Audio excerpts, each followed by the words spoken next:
Okay, so here's a blender, and let's give our blender a creative name like B. So blender B, like all blenders, takes an input of some sort, probably a food, right?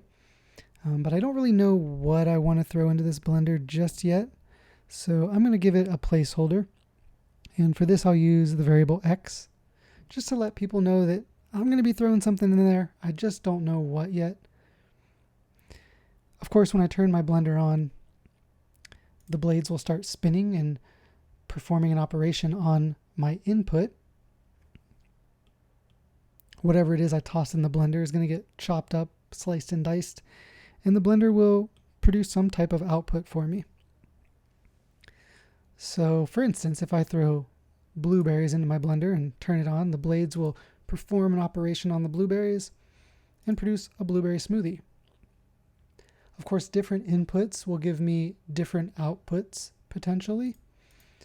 Like if I throw in strawberries, I'll get a strawberry smoothie.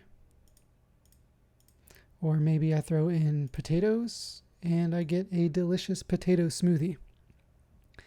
Now the point of this is to show that function notation, the way we notate functions in math, is very similar. So let's just kind of recap what we have here. We have this machine or this function and it has a name. This was the name of our function, right? And we can see that our function takes some type of input, and then it performs an operation on that input, right? Performed an operation on whatever it is we tossed into our function, and it gave us an output.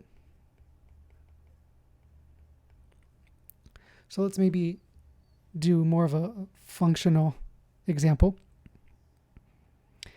Maybe in math you'll be given a function named b,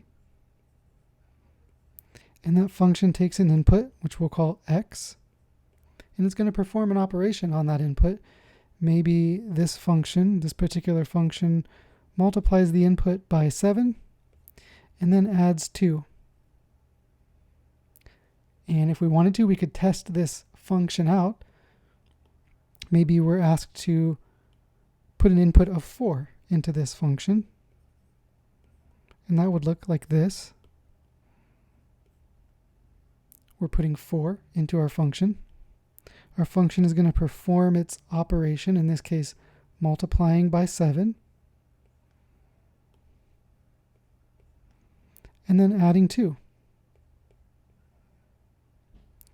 Following order of operations, I know 7 times 4 is 28, and 28 plus 2 is 30. So the output for this particular function with this particular input is 30.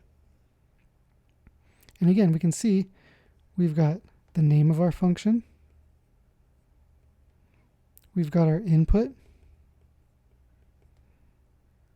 we've got the operation that's being performed on our input,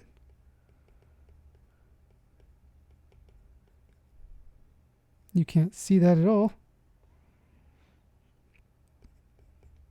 and we've got our output.